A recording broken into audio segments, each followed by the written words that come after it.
Welcome. Today, we delve into a world where deception, cultural illusion, and espionage collide on the blood-soaked fields of World War II. Imagine soldiers dressed in American uniforms, speaking perfect English, yet hiding deadly secrets beneath their false fronts. Could German agents truly infiltrate the heart of Allied defenses, sparking a paranoia that would shake the entire military machine? What if a covert operation aimed not just at sabotage, but at sowing chaos through false orders, fake equipment, and cultural mimicry? How far would the Nazis go to turn the tide, disguising themselves as Americans to seize vital bridges or spread confusion, only to face the brutal reality of international law and swift justice? Could the very symbols of American identity, baseball, Hollywood, state capitals, become the ultimate line of defense against infiltration? And most chillingly, what does it reveal about the fragile nature of trust in wartime, when even the bravest soldiers questioned who was truly on their side? In this video, we will trace the story of a daring German plan, Operation Grafe, its audacious deception campaigns, and the tragic consequences for those caught in the web of wartime lies. We will uncover how a small group of infiltrators could ignite a wave of suspicion, leading to executions, legal battles, and a battle for the soul of wartime morality. This is a story about the thin line between deception and betrayal, and how the cultural fabric of a nation can become its strongest shield and its deadliest trap. The most astonishing truths are about to unfold, so stay with us. Because right now, the real battle begins. December 17, 1944. The biting chill of early winter clung to the air as a small military convoy approached the checkpoint outside the Belgian town of Iwela. A solitary jeep came to a halt, and the checkpoint's soldier, a military policeman, raised his hand in a commanding gesture. His breath formed small clouds in the frosty morning, visible for a moment before dissipating into the cold. Inside the vehicle sat 3 soldiers, their uniforms convincingly American, authentic-looking, right down to the insignia and badges, and they carried weapons that appeared to be regulation issue, their grips and barrels gleaming in the muted light. The trio spoke in crisp, English words that sounded almost genuine, enough to pass as true Americans, except for one detail that lingered beneath the surface of their polished exterior. Sergeant William Creel, standing at the checkpoint, had been warned to remain alert for deception of this kind, something almost impossible to fathom, yet too dangerous to ignore. He had learned that German agents might be operating behind American lines dressed in familiar uniforms, speaking the language, and mimicking American soldiers' manners. Still, nothing could fully prepare him for what he was about to encounter. Creel raised his hand, signaling the soldiers to stop, and demanded the password. The 3 men flinched slightly, their hesitation betraying their composure. When Creel repeated his question, their response faltered, in their speech, in their confidence, revealing cracks in their cover. Their English was imperfect now, slips of pronunciation and unnatural phrasing that betrayed their true identities. Then, a keen eye caught the incongruity, the unmistakable sight of British-made weapons, the Sten guns, lounging in their hands. Those weapons were not standard issue for American soldiers. In moments, the 3 men were disarmed and taken into custody. Beneath their olive drab uniforms, the fabric of their true allegiance was revealed. German field gray, meticulously hidden beneath the false fronts. The prisoners, Untisha Manfred Peruz, Oberfenrig Gunther Billing, and Geta Wilhelm Schmidt, had become the most notorious detainees of the Battle of the Bulge, a brutal confrontation that threatened to turn the tide of the war in Europe. Yet, little did they realize at the time that their capture would spark a chain reaction, a wave of paranoia and suspicion that would grip the entire American military and intelligence apparatus like wildfire. What followed was an unprecedented campaign of cultural interrogation, systematic and invasive, designed to root out any potential German spies hiding behind the veneer of American soldiers. This campaign transformed ordinary checkpoints into interrogation stations resembling quiz shows, where each conversation and exchange was scrutinized as if it were a test of American loyalty and identity. Every soldier, every officer, was viewed through a lens of suspicion, potentially a spy in disguise. The methods of detection expanded beyond simple physical examinations and questioning. Instead, they relied heavily on understanding the subtleties of American culture, history, and language. Detection metrics. Once thought to depend solely on cryptic ciphers and coded messages, began to be written in the most mundane details: baseball statistics, state capitals, Hollywood gossip. The exposure had begun quite suddenly, on October 22, 1944, at Hitler's headquarters in Rastenburg, East Prussia. It was at this secret command post that the course of this paranoia was set into motion. Adolf Hitler summoned SS Oberfuhrer Otto Scott-See, a man of fearsome reputation, to his presence, speaking to him with a gravity that would change the final chapters of the war. The Führer had a new mission for Scott-See, one that would push deception and disguise to levels never before attempted in warfare. Scott-See already earned a reputation as one of Germany's most feared commandos. His previous exploits included a daring rescue, in September of 1943, when he led a glider assault that freed Benito Mussolini from his mountain prison at Gran Sasso.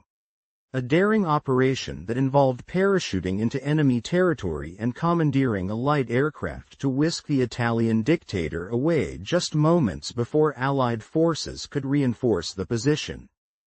In October of 1944, Scott-See was responsible for orchestrating the kidnapping of Miklos Horthy Jr., the son of Hungary's regent, a bold move that forced Horthy to resign and kept Hungary in Germany's war effort.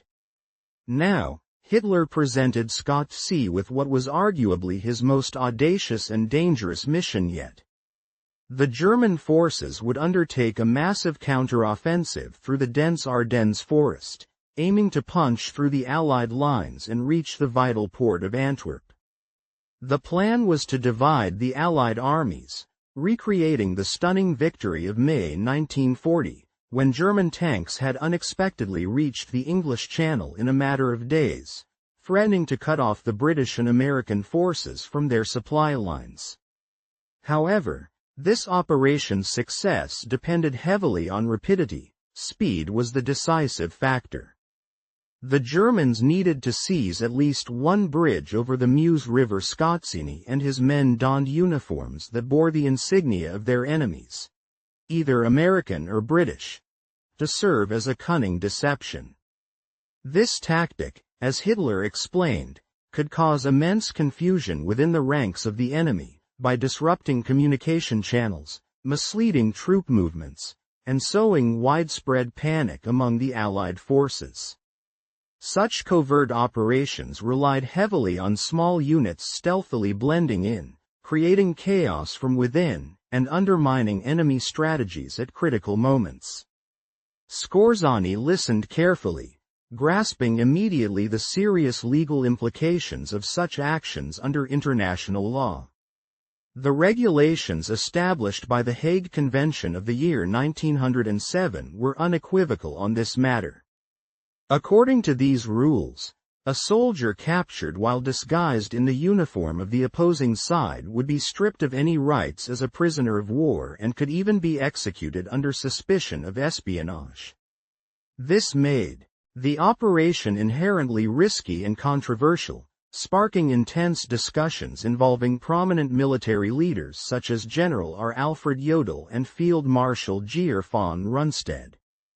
Hitler reassured Scott-See that this tactic was considered legitimate, provided that his men removed the enemy uniforms before engaging in direct combat, thus avoiding the legal peril of being branded spies. Within just a few days, Scott C. submitted detailed plans to General Jodl. His request was for 3,300 men who had knowledge of English and American dialects, an essential requirement for the success of covert operations behind enemy lines. On October 25, the Oberkommando der Wehrmacht issued a directive to all headquarters situated along the Western Front, seeking volunteers for highly secretive commando missions. This order, personally signed by Field Marshal Wilhelm Kittel, called for soldiers fluent in English and familiar with American idioms, to ensure they could convincingly emulate American soldiers and civilians. Scott C. was well aware that this order would not go unnoticed by Allied intelligence entities within a matter of days. Despite his efforts to request permission to cancel or delay the operation, should the intelligence findings suggest too great a risk, Hitler refused to agree to any postponement. The urgency was palpable, and the operation moved forward with relentless momentum. Indeed, Allied signals intercepts confirmed that the order had been received on November 30.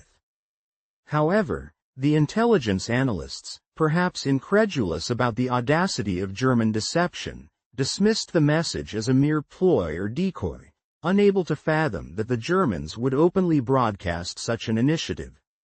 Meanwhile, volunteers from across various branches of the German military hastily assembled, most lacking any real understanding of what they had unwittingly signed up for.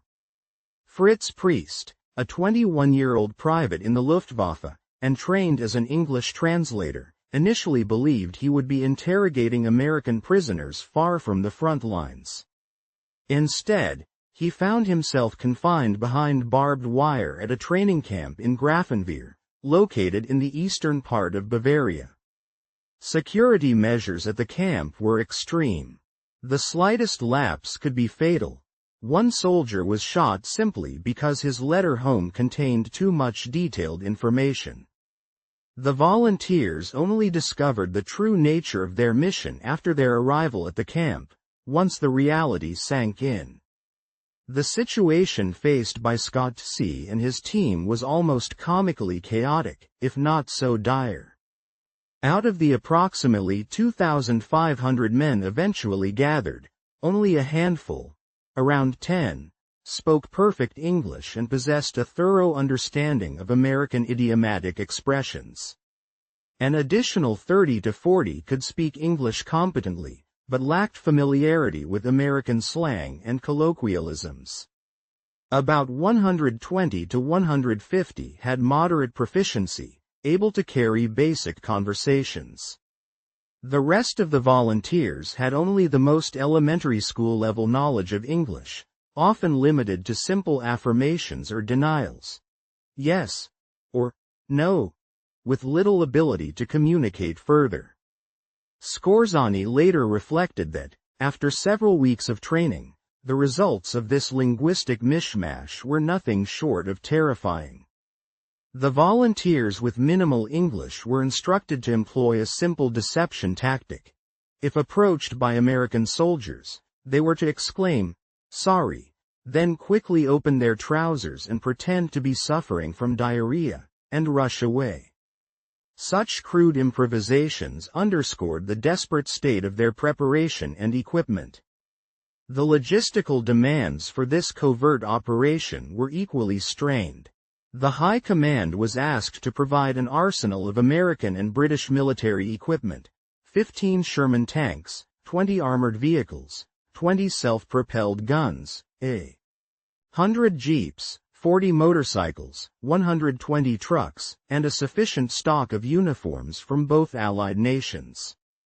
However, the delivery of these resources fell far short of what was required. Only 2 Sherman tanks arrived, both in poor condition, and one of them broke down almost immediately, rendering it virtually useless for the operation.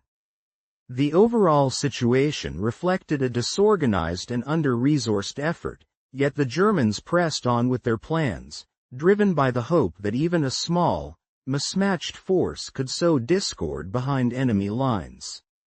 The complexity of the operation, combined with the uncertain quality almost immediately after the initial orders, a significant deviation from the anticipated American armored units occurred. Instead of receiving the genuine American military equipment that had been requested, the forces under Skorzány's command were supplied with a variety of German vehicles: 5 Panther tanks, 6 armored cars, 6 armored personnel carriers, and 5 Sturmgeschütz assault guns.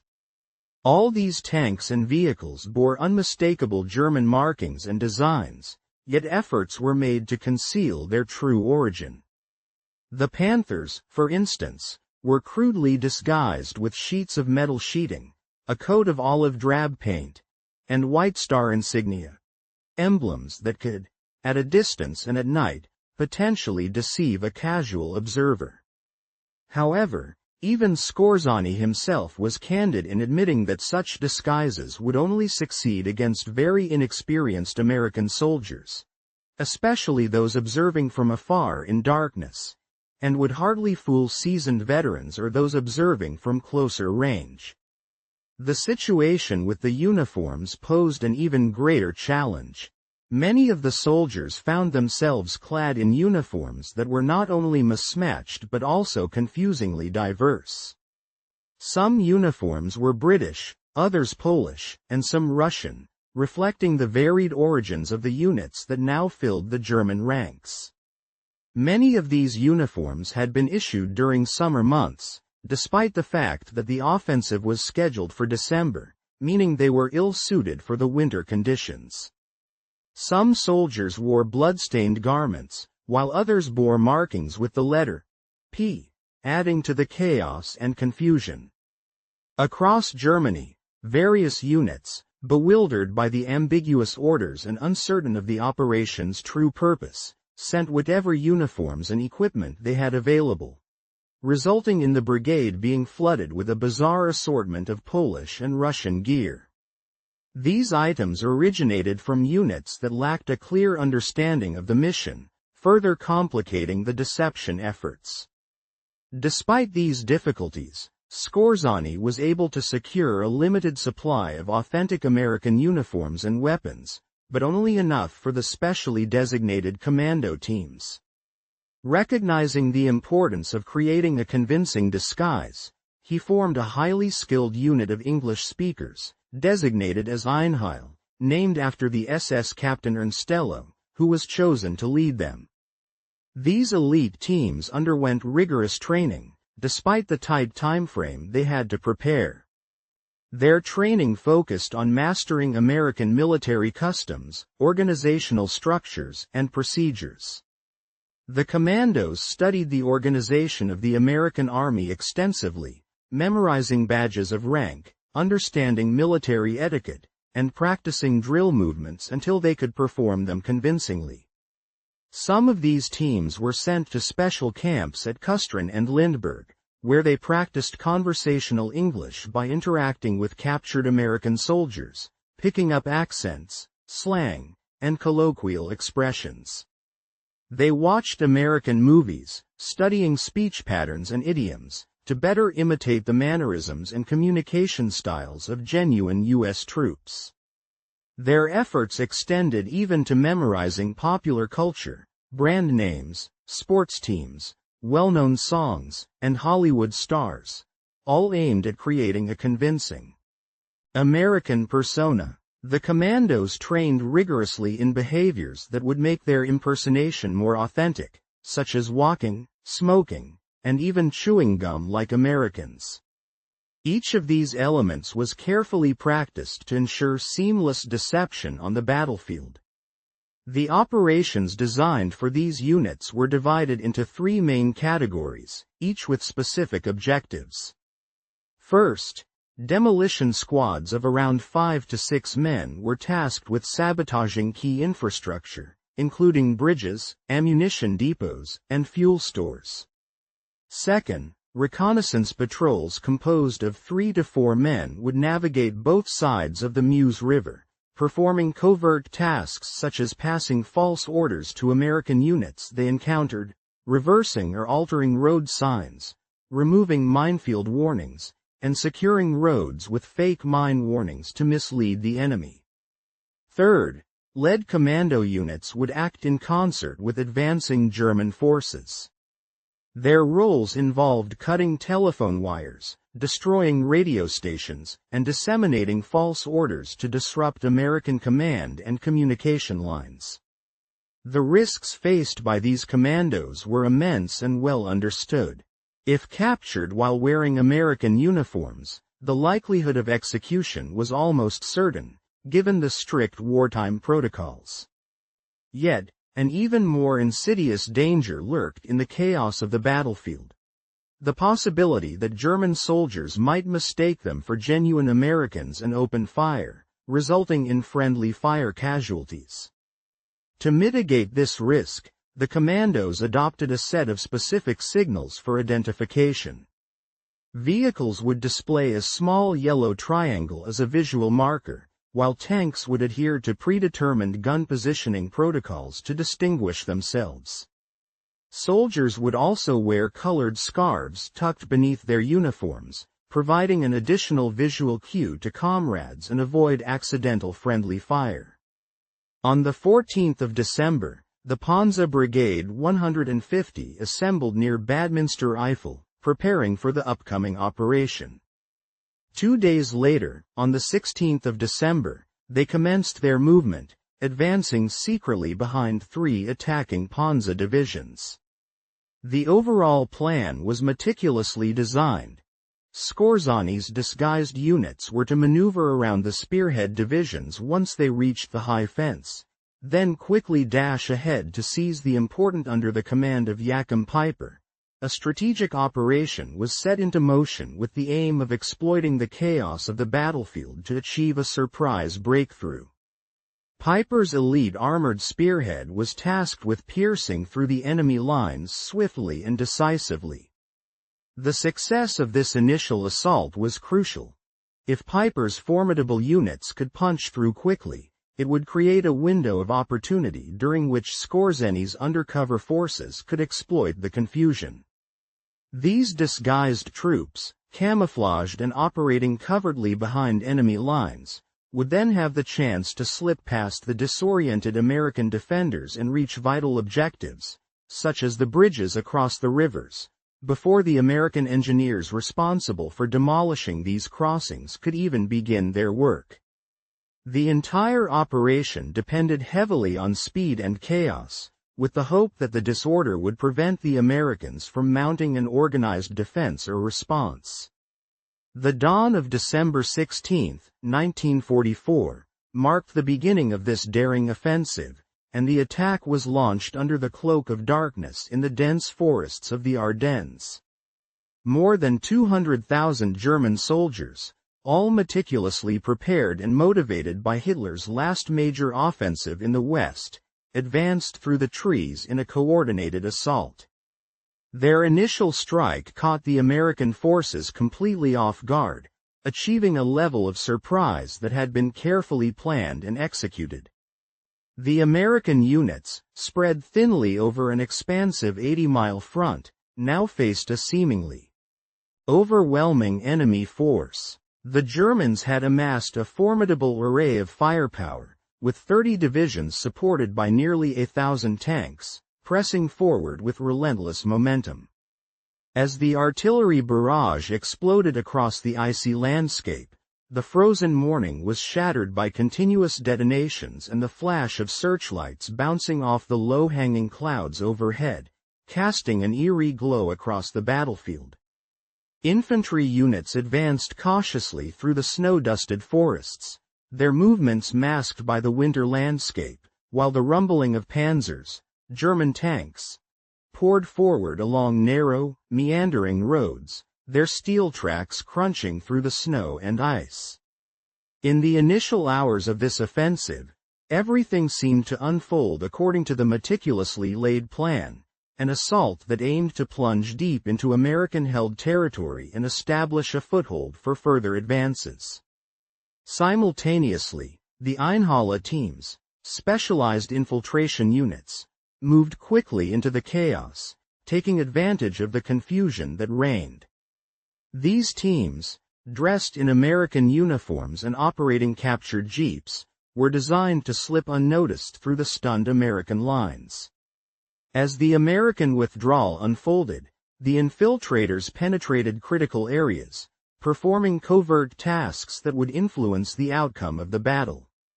One team boldly drove directly into a town under American control, conducting reconnaissance to assess defenses and then, on their way out, deliberately diverted an American convoy, laden with armor and supplies, onto a wrong route, sowing further disarray. Two other teams successfully misled other Allied convoys, causing widespread confusion. They went so far as to cut telephone wires, remove or obscure road signs, and even spread false rumors about a deep German breakthrough, further complicating the Allied response and helping to mask the extent of the German advance. However, as the calendar turned to December the 17th, the harsh realities of warfare began to undermine the initial optimism. The German plans, reliant on rapid breakthroughs and swift exploitation, started to falter. The 1st SS Panzer Division, tasked with reaching its objectives on schedule, failed to do so.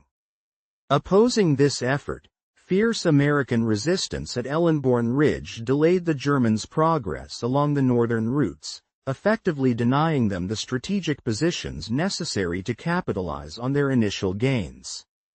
Meanwhile, the defenders at St. Vith fought tenaciously and with great determination, stalling the German timetable by nearly a full week. This delay was critical. The rapid breakthrough that Operation Grief depended upon, the swift and decisive deep penetration, never materialized as intended.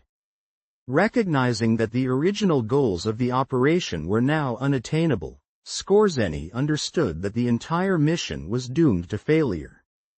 That very day, he attended a staff conference at the headquarters of the 6th Panzer Army, during which he proposed a pragmatic shift. His brigade was to be redeployed as a conventional unit, no longer operating behind enemy lines but fighting openly alongside regular forces.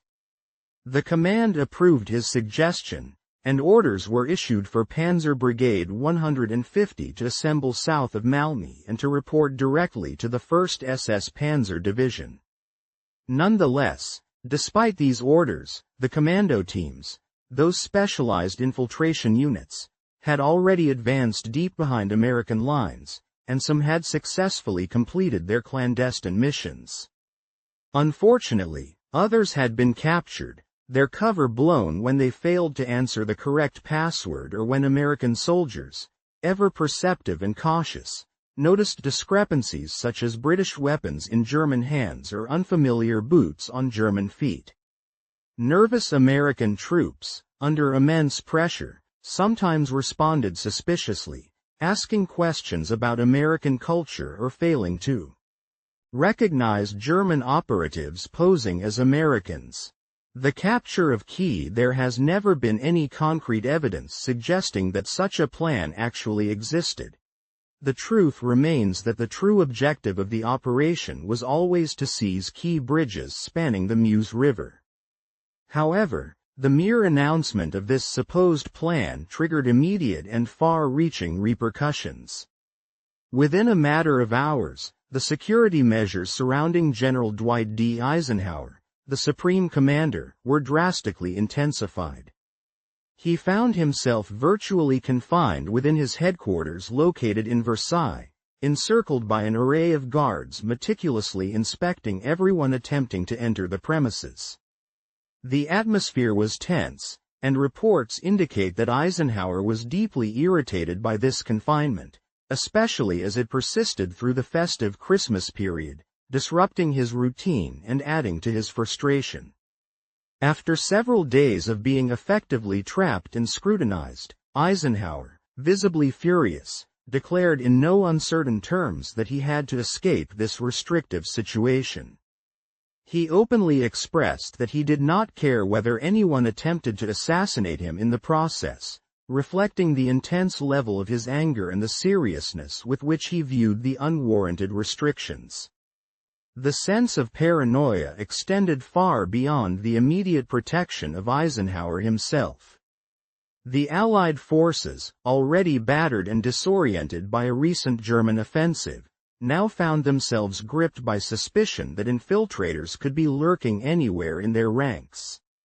In response to this perceived threat, checkpoints sprang up all across the rear areas of the Allied forces, severely hampering the movement of troops, vehicles, and supplies. American military policemen, tasked with screening personnel, began interrogating every soldier passing through these checkpoints. Their questioning was often bizarre and inconsistent, designed to sift out potential German agents disguised as Americans. The array of questions posed to soldiers ranged widely, from simple geography, such as, what is the capital of Illinois, to sports trivia, like, who won the World Series in 1940, to Hollywood gossip, for instance, who is Mickey Mouse's girlfriend, and even to questions about baseball teams, such as, which team plays at Wrigley Field? They also asked personal questions, like, who is married to Betty Grable, or tactical ones, such as, where does the guard stand in a football formation? The interrogations extended further into American slang and pop culture. The interrogators, mainly military police, had to improvise constantly, crafting new questions on the fly based on whatever American trivia they could recall or invent. This ad hoc approach resulted in a chaotic and often absurd system that frustrated soldiers and created confusion. Many genuine American servicemen found themselves unable to answer these questions, mainly due to regional and educational differences. Soldiers from different parts of the country often lacked knowledge of each other's local details, such as state capitals or sports teams. Some had little to no familiarity with baseball scores, American slang, or other cultural specifics they had never encountered. The checkpoints proved to be problematic in numerous ways. For example, General Omar Bradley was detained for several hours simply because he correctly identified Springfield as the capital of Illinois. An American military policeman, however, believed the answer was Chicago and held Bradley until his identity and credentials could be verified. In another instance, Brigadier General Bruce Clark was held at gunpoint after mistakenly asserting that the Chicago Cubs played in the American League, an incorrect statement that further delayed his movement. A captain faced detention for an entire week after he was caught wearing German boots as souvenirs. British soldiers, unfamiliar with American cultural references, also faced particular difficulties. For instance, when reconnaissance officer David Nann was asked who won the 1940 World Series, he could only genuinely reply that he had no idea. For many British troops, failing to answer questions about American sports or geography resulted in their detention until their identities and loyalties could be independently confirmed through other means.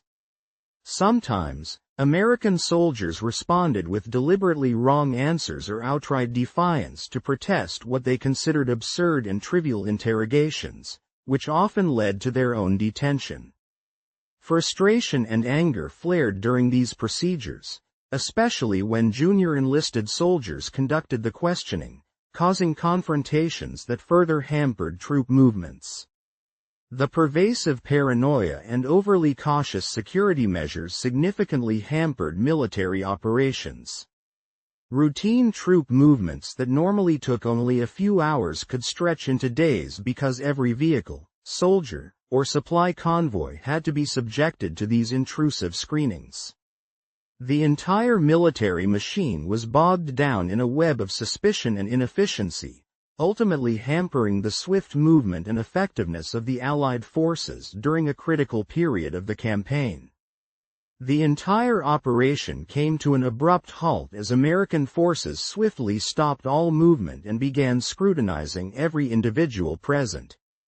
Each person was subjected to questioning, as the Americans carefully examined their identities and intentions. Supply convoys, which had been peacefully moving through checkpoints, found themselves immobilized, drivers and crew members forced to stand by while their credentials and allegiance were meticulously verified. This process caused significant delays, especially for those tasked with reinforcing already threatened sectors, as their progress was hindered repeatedly by prolonged interrogations. Within this tense atmosphere, military commanders faced an additional challenge. Their orders and plans were subjected to relentless scrutiny from subordinate officers and soldiers, who grew increasingly suspicious of everyone around them. There was a pervasive fear that among the American troops or civilians, there could be German operatives disguised as ordinary personnel, so-called infiltrators. This suspicion heightened the psychological strain not only on the soldiers conducting the interrogations but also on the suspected infiltrators themselves, who were subjected to a constant barrage of questions and doubts. The impact was especially severe for those trying to blend in. The psychological toll of suspicion and uncertainty weighed heavily on them. For the German infiltrators who had managed to slip behind American lines, conditions became even more oppressive. Their movements were severely restricted, and they found themselves unable to move freely without fear of being discovered or arrested. The interrogation process extended beyond mere questioning about their identities. It also exposed gaps in their preparation and planning. Despite having studied American military procedures, memorized rank insignia, and learned the structure of U.S. Army organization, these infiltrators had not anticipated the depth and variety of questions they would face. Many were caught off guard when pressed on seemingly trivial topics such as baseball statistics, Hollywood marriages, or regional slang. Details that were irrelevant to their cover but crucial in revealing their true origins and intentions. In an attempt to evade detection, some infiltrators chose to avoid checkpoints altogether, opting to travel across country terrains or through dense forested areas. This approach, however, often made them more conspicuous to alert American patrols, who were now vigilant for signs of unusual movement or behavior. Others tried to bluff their way through checkpoints, offering excuses or fabrications in hopes of convincing the guards that they were legitimate travelers who couldn't stop to answer questions. Yet, despite their efforts, success was rare. Between the 16th and 31st of December in 1944, American forces managed to apprehend 23 individuals affiliated with Operation Greif. 16 of these captures occurred in December of the same year, with the operations team leader, Gauss Schultz, being apprehended later and subjected to trial in May of 1945. Each of those captured faced military tribunals, as the legal framework governing such cases was clear and well established under international law. According to Article 23 of the Hague Convention concerning land warfare, the improper use of enemy military insignia and uniforms was explicitly prohibited. This legal stipulation was crucial because it dictated that soldiers caught wearing enemy uniforms and directly engaging in military activities could be tried as spies rather than being treated simply as prisoners of war. Such a classification carried severe consequences. The first trial under these provisions took place at Hungry-Chapelle on the 21st of December, 1944. The defendants, Pernas, Billing, and Schmidt, stood accused of violating the laws of war by donning American uniforms and participating in combat operations under false pretenses. The evidence against them was overwhelming. They had been found dressed in American military attire, carrying American weapons, and bearing American identification badges, all while wearing German field gray underneath their uniforms. The proceedings moved swiftly. The tribunal found the 3 men guilty beyond any reasonable doubt and sentenced them to death by firing squad. Their sentences were executed on the 23rd of December, just 2 days before Christmas, a somber reminder of the brutal realities of wartime justice. American military police led the condemned men to the execution site, where Captain J. Iser of the 633rd Medical Clearing Station carefully placed white paper targets over their hearts, readying them for the inevitable. Schmidt's glasses were removed to prevent any interference, and the prisoners were blindfolded to shield their eyes from the grim scene. As the squad of military police formed into a firing line, Billings shouted a defiant, if ultimately tragic, "Farewell! Long live our Führer Adolf Hitler." At that moment, the rifles discharged, and all 3 men died instantly. Their bodies were hastily removed from the site, carried away, and subsequently laid to rest. Ultimately, they were buried at the German military cemetery in Lommel, Belgium, where they rest to this day, entombed alongside more than 39,000 other German soldiers who fell in the conflict. In the days that followed, additional members of Operation Greif faced similar fates. Between the 21st and the 31st of December, 13 more individuals involved in the operation were tried and executed either at Henry Chapelle or Way. Their names, such as Wilhelm Wiesenfeld, Manfred Brani, several individuals, including Norbert Pollock, Ralph Benjamin Meir, Hans Witzuk, Otto, Alfred Franz, and Anton Morik, faced the severe consequence of execution by firing squads during a tumultuous period in wartime history. Each of these executions was conducted following a formal military trial, where each defendant was found guilty of violating the provisions set forth in the Heg Convention, a set of rules established to regulate conduct during warfare. These guilty verdicts did not stand in isolation, rather, they were subject to a thorough review process and received the formal approval of higher-ranking military commanders before the sentences were carried out. The execution procedures themselves were carried out with strict military discipline, reflecting a systematic and precise approach that aimed at efficiency rather than malice. While the executions were devoid of personal hatred or cruelty, they were marked by an absence of mercy, emphasizing the rigid and unforgiving nature of military justice during wartime. Among these, team leader Gauss Schultz was notably tried by a military commission in May of the year 1945, and subsequently executed near a place called Branch on the 14th day of June. The reasons behind the delay in his trial, until after Germany's surrender, remain shrouded in mystery, and questions about who issued the orders for his execution continue to be unanswered. The act of carrying out his sentence was executed by the United States Ninth Army, an indication of the military authority involved in these proceedings. In total, 17 participants of Operation Grif, a covert military operation, met their end due to accusations of wearing enemy uniforms, an act deemed a serious breach of wartime conduct. The tactical achievements of Operation Grif, however, were notably minimal and attributable to limited success.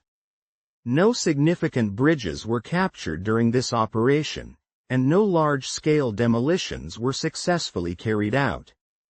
Critical communications networks remained largely intact, and only minor acts of sabotage such as reversing a few road signs or cutting some telephone lines occurred. Despite these limited physical outcomes, the psychological effects of the operation were profound, far exceeding its tactical impact. Several American units received false orders, erroneous instructions that, although most were swiftly corrected, contributed to a climate of confusion and distrust among troops. This atmosphere of suspicion and paranoia persisted for weeks, with American forces operating under the persistent fear that German infiltrators might be lurking among their ranks at any moment. Such heightened alertness compromised command decision-making at all levels, leading to delays and inefficiencies. For instance, the confinement of General Dwight D. Eisenhower, the Supreme Commander, meant that he was largely isolated from real-time battlefield observations during the crucial initial stages of the offensive. Consequently, delays at checkpoints slowed the American military response to German penetrations, with units that should have reached their designated sectors within hours taking days instead. This widespread suspicion eroded unit cohesion, as soldiers who should have been focused solely on combat found themselves preoccupied with the possibility of hidden enemies among them. Despite the failure of Operation Grafe, the larger Battle of the Bulge unfolded independently and with devastating intensity. German forces pushed deep into American lines, creating a salient, an outward bulge, that gave the battle its name. At Bastogne, a pivotal stronghold, American defenders held their ground under difficult circumstances, despite being encircled by the advancing Germans.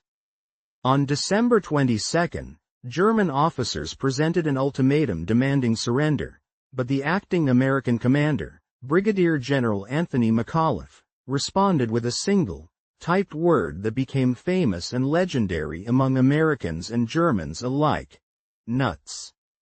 When puzzled German officers asked for clarification about what this response meant, they were told it was equivalent to a defiant, "Go to hell." The 101st Airborne Division, which was defending Bastogne, refused to surrender and held their positions until relieved by Lieutenant General George Patton's Third Army on December 26. Patton's forces executed a remarkable tactical maneuver, driving north in a 90-degree turn, to break the encirclement and lift the siege. By early January, the combined Allied counterattacks had successfully eliminated the salient, restoring the front lines to their former positions. The Battle of the Bulge commenced on December 16, 1944, and concluded on January 25, 1945. It involved more than 1 million men, making it the largest battle fought by the United States Army outside of the Civil War era. The human cost was staggering, with American casualties exceeding 80,000, including 19,000 soldiers killed and 23,000 captured. German casualties were of a comparable scale, underscoring the ferocity and intensity of this last major German offensive on the Western Front. The losses incurred during that period proved impossible to recover, despite every effort made. This particular battle effectively marked the end of Germany's capacity to carry out offensive military operations on the Western Front. Hitler's strategic gamble, placing all his hopes on a daring offensive in the Ardennes, had culminated in failure, leading to a decisive shift in the tide of the war. For Otto Skorzeny, the culmination of Operation Greif was reached by the 17th of December, when the Panzer Brigade 150 transitioned from its initial offensive stance into a more conventional, defensive mode of operation. Just a few days later, on the 21st of December, the same brigade launched an assault aiming to seize control of Malmö. However, their efforts were swiftly repelled after multiple aggressive assaults failed to breach the defenses. During this campaign, Skorzeny himself was wounded by shrapnel from artillery shelling near Lineville, yet he managed to recover from his injuries and remained active in military service until the inevitable surrender of Germany. In May of the year 1945, as the collapse of the Nazi war effort became inevitable, Skorzeny surrendered to units of the United States Army, specifically, the 30th Infantry Regiment. He was taken into custody and spent the subsequent 2 years in detention, awaiting formal charges and trial. When the military tribunal convened at the Defense of Honor and Accountability (DHA) trials in 1947, Skorzeny and 9 other officers from the Panzer Brigade 150 faced serious accusations.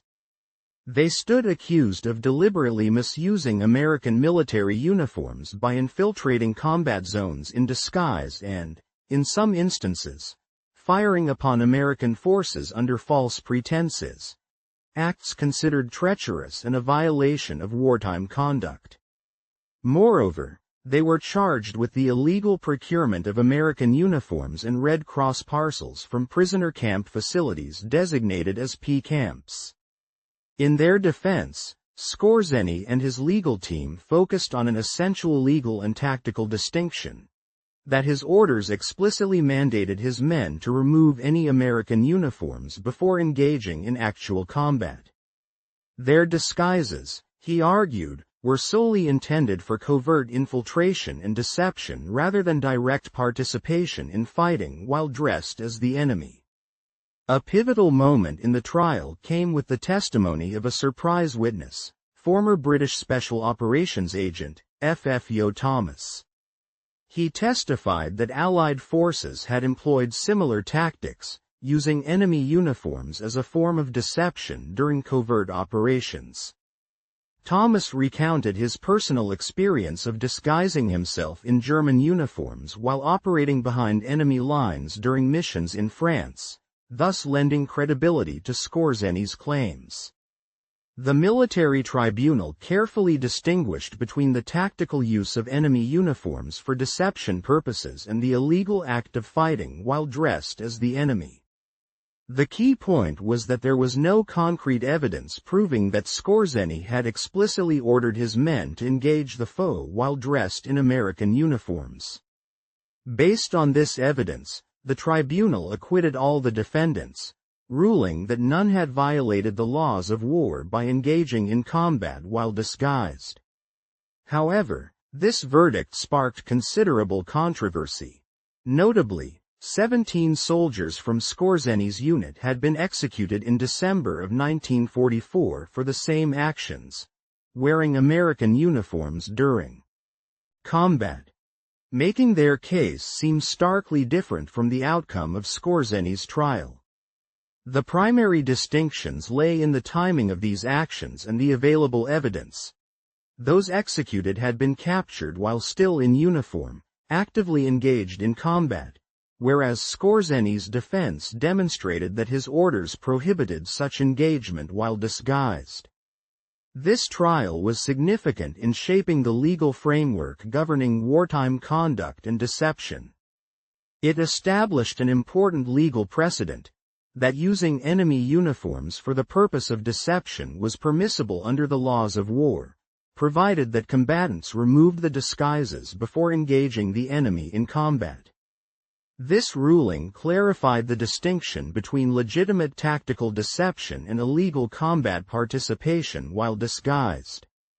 The legal interpretation derived from this case would influence the development and application of international law regarding wartime camouflage and deception strategies for many decades to come. Despite his acquittal, Skorzeny's freedom was short-lived.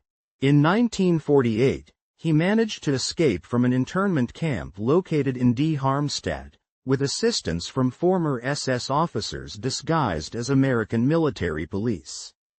Some historians have speculated that American intelligence agencies may have tacitly permitted or even facilitated his escape, although conclusive evidence to support this remains absent. Following his escape, Skorzeny spent a period in hiding, first on a Bavarian farm, then moving on to cities like Salzburg and Paris, ultimately settling in Spain. In his later years, he found employment as a military advisor to Egyptian President Gamal Abdel Nasser, leveraging his extensive wartime experience. Skorzeny passed away from cancer on 5 July, 1975, in Madrid, at the age of 67. Throughout his life, he never expressed remorse or regret for Operation Grief or any other actions taken during the war. The methods of interrogation and the stories surrounding checkpoints and combat during a time of intense crisis, symbols such as baseball, Hollywood icons, the capital cities of various states, and renowned movie stars became powerful representations of how cultural identity could serve as a crucial tool for national security. These symbols went beyond mere entertainment or geographic designations. They embodied elements of a shared national psyche, collective memory, and cultural familiarity that helped Americans withstand internal threats.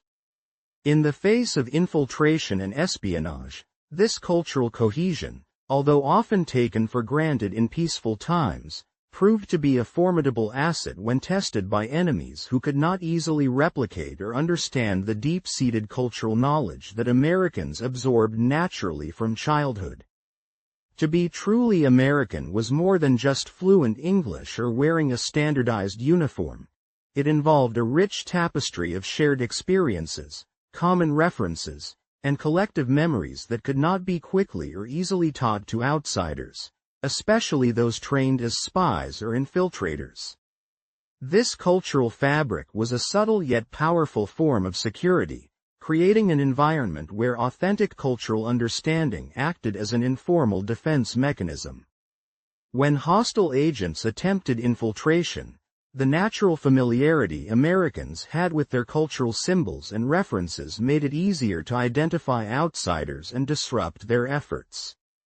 The legacy of those efforts is vividly remembered today through the solemn maintenance of military cemeteries, where the graves of those executed during various clandestine operations are cared for with the same respect as those who died in conventional combat. One such site is Lommel Cemetery, which holds the remains of the 17 men executed for their involvement in Operation Grafe. This somber site does not differentiate between soldiers fallen in battle and those executed as spies.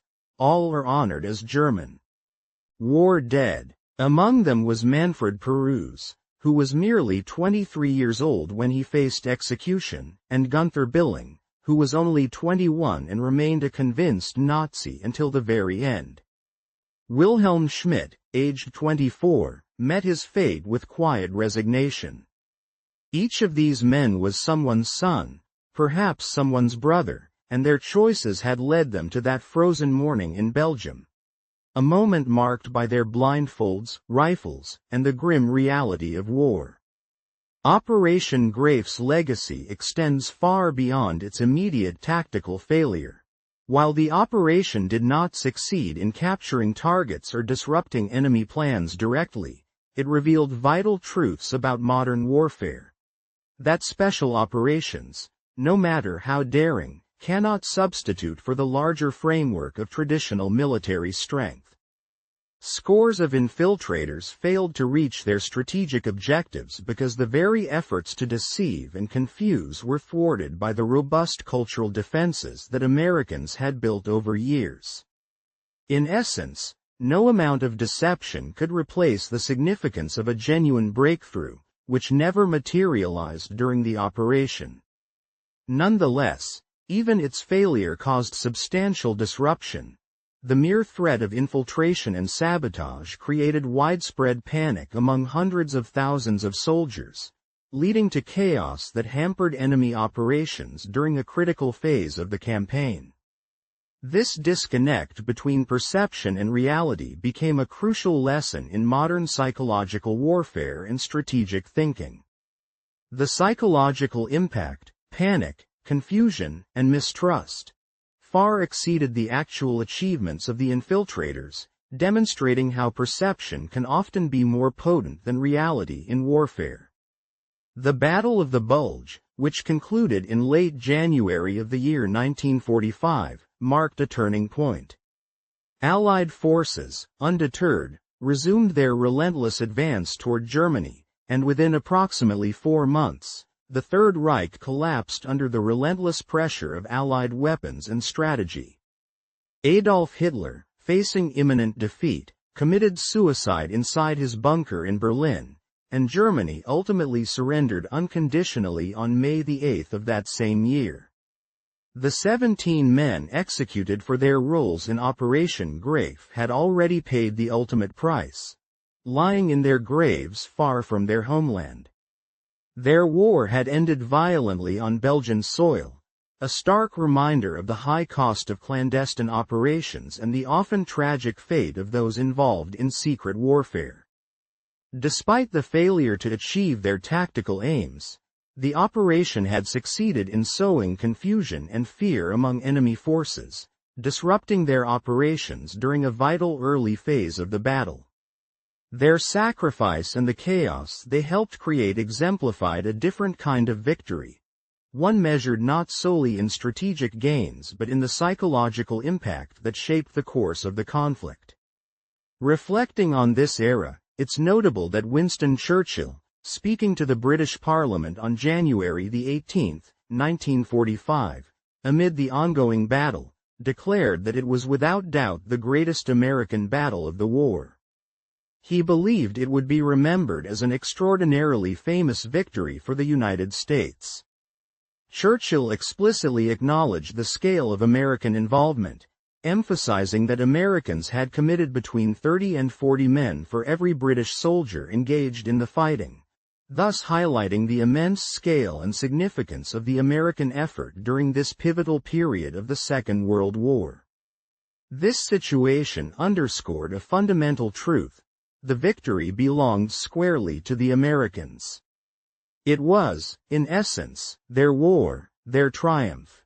The guards at a certain checkpoint, who casually inquired about baseball, unwittingly contributed to the creation of folklore.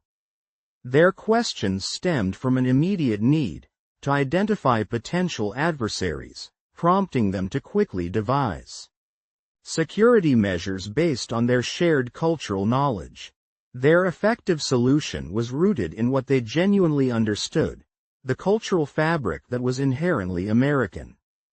Americans, after all, instinctively knew about baseball, Hollywood, and state capitals because these elements had become part of their upbringing, absorbed seamlessly through everyday life. In stark contrast, Germans attempting to imitate American behavior could study facts and memorize details, but they could never quite capture that natural cultural fluency.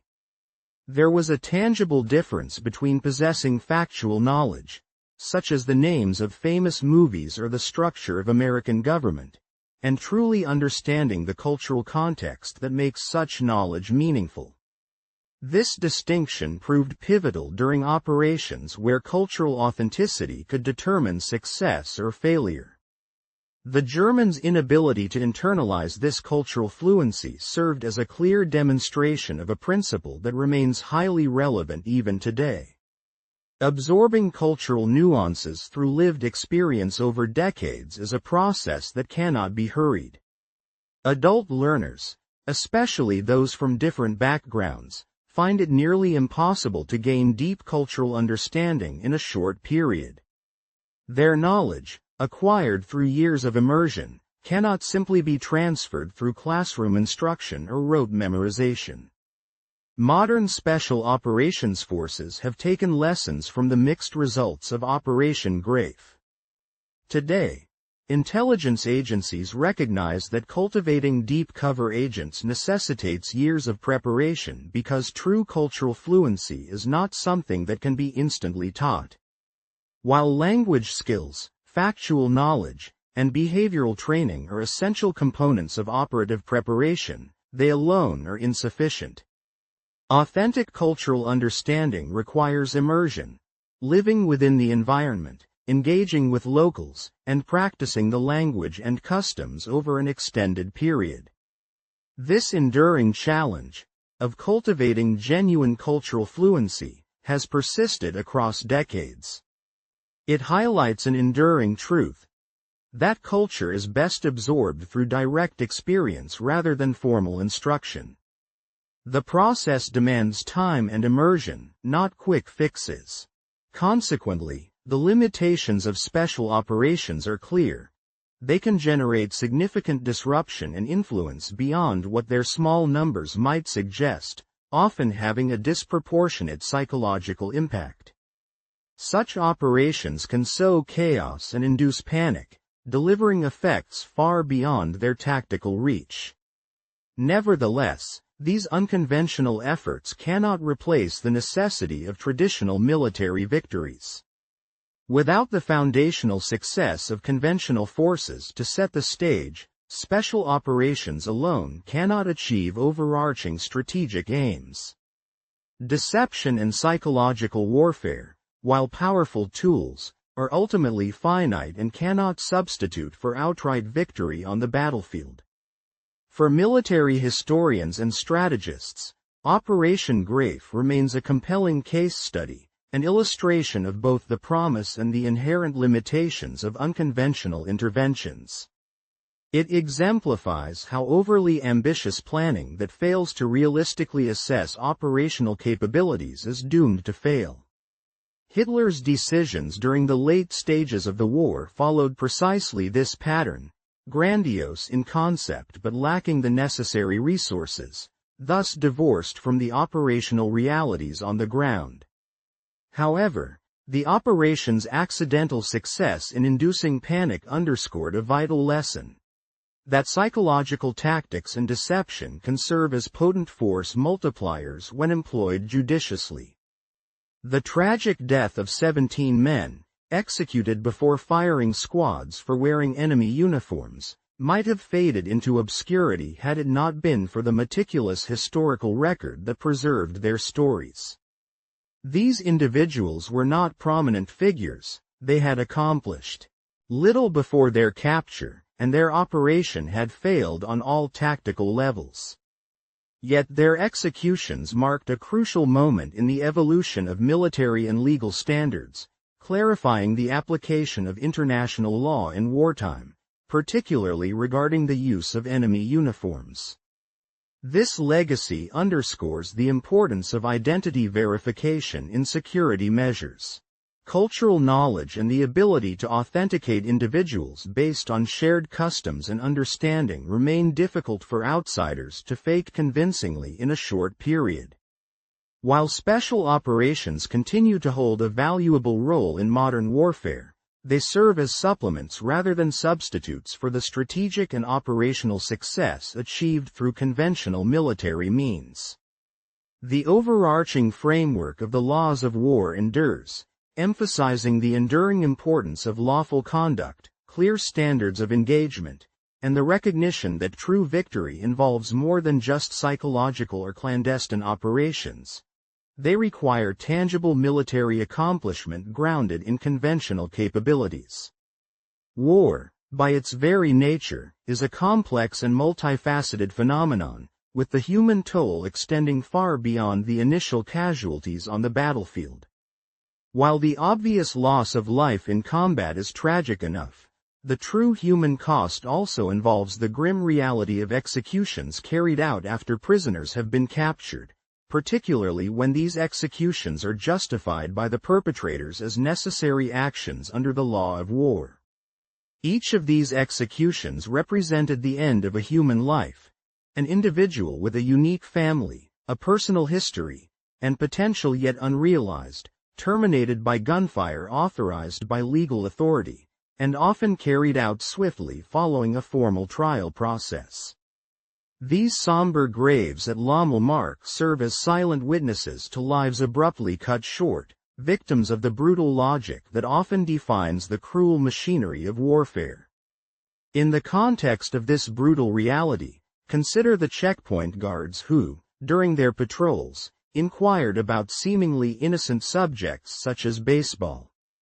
These guards were, in fact, American soldiers operating under strict orders, tasked with maintaining security and gathering intelligence. Despite the routine nature of their duties, they carried the heavy psychological burden of their role, knowing that some prisoners, including those accused of espionage, might face execution after conviction. The operation known as Operation Grief exemplifies this grim aspect of wartime justice.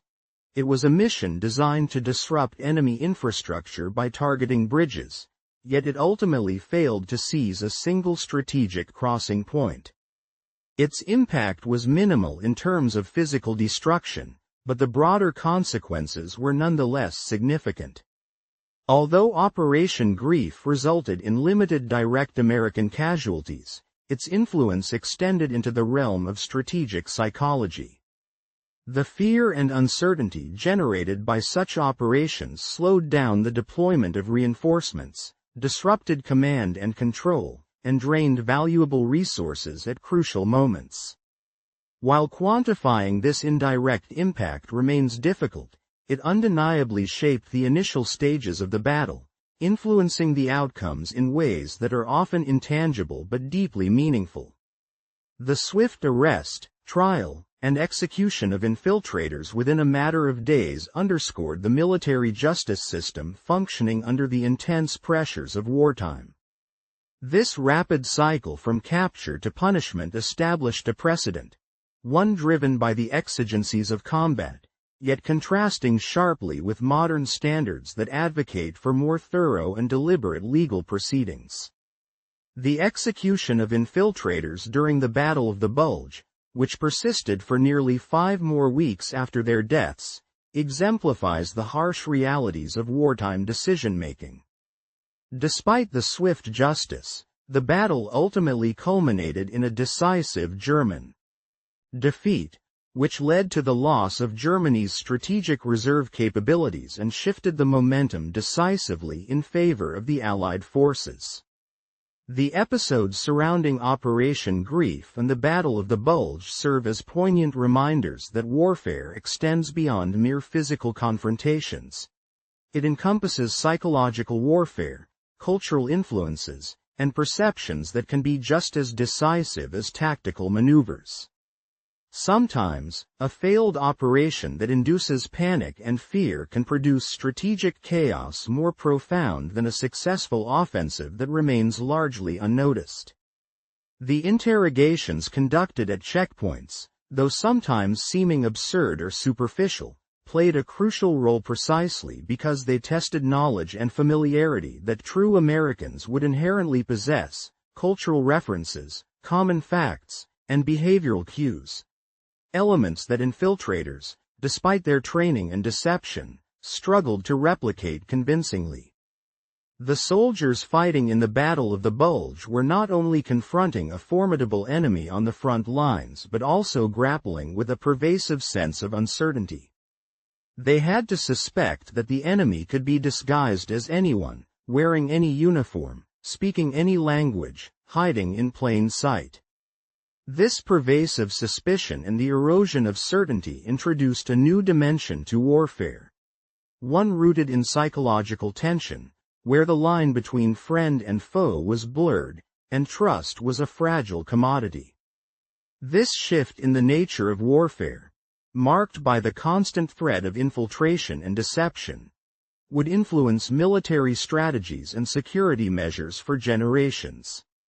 It compelled military forces to develop more sophisticated methods of counterintelligence, suspicion, and verification, fundamentally altering how they approached enemy threats in both wartime and peacetime scenarios.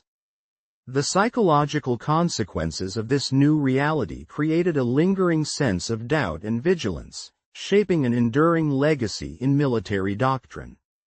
Ultimately, the story of Operation Grief and the Battle of the Bulge reveals that the essence of war lies not only in the clash of armies but also in the subtler, often invisible struggles of perception, trust, and psychological resilience that define the human experience amidst chaos.